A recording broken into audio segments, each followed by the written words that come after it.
की बात है। एक घर में राधा अपने छोटे से बेटे राजू के साथ रहती थी। राधा बहुत ही गरीब थी, उसका पति भी नहीं था और वे अपने बेटे की परवरिश घर में काम करके क्या करती थी। एक दिन राजू ने अपनी माँ से कहा, माँ, कल तो शिवरात्रि है ना, चलो ना हम लोग भी मंदिर चलते हैं। मैंने तो भोलेनाथ का प्रसाद भी खाने का सोचा है। मैंने तो कितने ही दिनों से प्रसाद नहीं खाया है। मुझे तो कोई प्रसाद भी नहीं देते। मैं जब भी जाता हूँ प्रसाद लेने, सब मुझे भगा देते हैं। तो राधा ने कहा, हाँ बेटे, कल हम चलेंगे मंदिर में भोलेनाथ का प्रसाद लेने और हम लोग भी वहाँ अच्छे से पूजा करेंगे। ऐसा कहकर अगले ही सुबह राधा अपने बेटे राजू को लेकर मंदिर की ओर जाने लगती है और थोड़ी ही देर में मंदिर पहुंचती है तो राजू अपनी माँ से कहता है, माँ, हम तो मंदिर भी आ गए, चलो ना माँ, जल्दी से पूजा करना, उसके बाद मैं प्रसाद खाऊंगा। तो राधा ने कहा, हाँ मेरे बेटे, चलो जल्दी, चलती हूँ।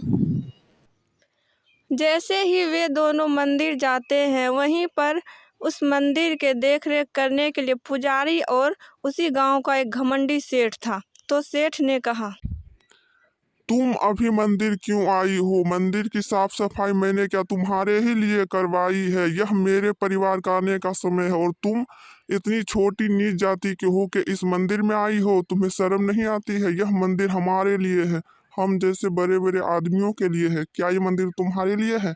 चलो निकलो यहाँ से, निकलो अभी कभी। तो राधा ने कहा, सेठ जी, मंदिर में तो कोई जात पात नहीं देखी जाती। हम छोटे हैं तो क्या हुआ, आखिर तो हम भी भगवान को ही पूजते हैं ना। हमें पूजा करने दीजिए सेठ जी, उसके बाद हम चले जाएंगे। तभी पंडित ने कहा, नहीं नहीं, सेठ जी सही करे, अभी कभी तुम लोग निकलो। सेठ जी पहले पूजा करेंगे अपने पूरे परिवार के साथ, तभी तुम लोग आना।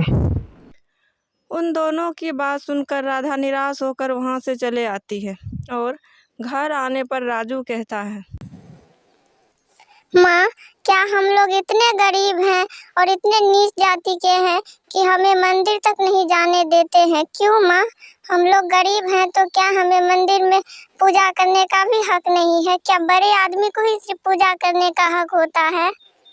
तो राधा ने कहा, नहीं मेरे बेटे, ये सारे भेदभाव तो हम इंसानों ने ही बनाए हैं। जिनके पास पैसा है वह बहुत ही अमीर है और वे कुछ भी कर सकते हैं, लेकिन हम जैसे गरीबों की तो कोई कीमत ही नहीं है।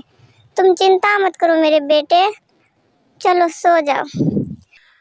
तभी वहां पे मंदिर में एक चमत्कार होता है और वहीं से एक बूढ़ी औरत राधा के घर आती है और कहती है, बेटी, मैं रास्ता भूल गई हूँ, मुझे दूसरे गांव जाना था, लेकिन अंधेरा भी हो चुका है। अब मैं अकेले अपने घर कैसे जाऊँ? क्या तुम मुझे अपने घर में आज रात के लिए रख सकती हो? भगवान भोलेनाथ तुम्हारा भला करेंगे। तो राधा ने कहा, हाँ माँ जी, आइए आइए हमारे घर। और उसे अंदर लाकर एक बिछावन देती है और कहती है, माँ जी, आप इसी बिछावन पे सो जाइए और मैं मेरे बेटे नीचे में सो जाएंगे। तभी वह बूढ़ी औरत कहती है, भगवान तुम्हारा भला करेंगे। जिसका दिल साफ होता है उसे तो भगवान भी स्वयं अपना मानते हैं और तुम दोनों का तो हृदय बहुत ही साफ है। भगवान तुम्हारा भला करेंगे और तुम्हें कभी भी किसी चीज की कमी नहीं होगी। ऐसा कहकर दोनों रात में सो जाते हैं और तभी राधा के सपने में भोलेनाथ का वही मंदिर आता है और वहां से आवाज आता है, मैं अपने सच्चे भक्त को कभी निराश नहीं करता हूँ। तुम मेरे मंदिर आई लेकिन तुम पूजा नहीं की, मुझे इसका बहुत ही दुख हुआ है और आज के बाद मैं अपने भक्तों को कभी निराश नहीं करूँगा। तुम्हारे पास हर वो खुशी होगी, सुख सुविधाएं होगी। सुबह होने ही वाला था कि राधा की आंखें खुली तो उसने देखा कि अपने छोटे से घर में चारों तरफ सिर्फ खजाना ही खजाना पड़ा हुआ है, सोने चांदी बहुत सारे।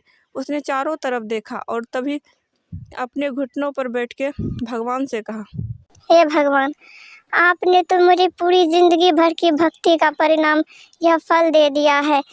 बहुत बहुत धन्यवाद भगवान।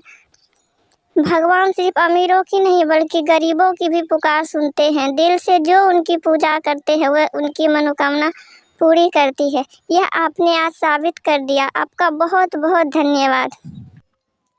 यह बात सुबह में गांव में पूरे आग की तरह फैल गई। सभी राधा के बारे में ही बात कर रहे थे, किस तरह उसके घर में चमत्कार हुआ। और यह सारी बातें जानने के बाद सेठ राधा के घर आते हैं और कहते हैं, राधा बहन, मुझे माफ कर दो। मैंने कल तुम्हारे साथ बहुत बुरा किया और इसी के कारण मेरे बेटे की भी तबीयत बहुत ही खराब हो गई और मेरी फैक्ट्री को भी बहुत बड़ा नुकसान लगा। मैं समझ चुका हूँ कि यह सब हो सकता है भोलेनाथ की ही परिणाम से हुआ है कि मैंने एक भक्त को उनके मंदिर में पूजा करने नहीं दिया है। मुझे माफ कर दो और मैं अब से तुम्हें कभी भी मना नहीं करूँगा। तुम जब चाहो मंदिर जा सकती हो।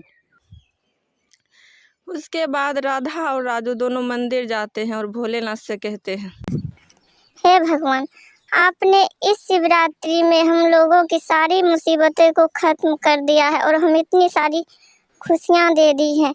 जो आपके सच्चे मन से पूजा करते हैं, आप उसकी मनोकामना बहुत ही जल्दी पूरा कर देते हैं। आपका बहुत बहुत धन्यवाद। ऐसा कहकर राजू और राधा दोनों खुशी खुशी रहने लगते हैं।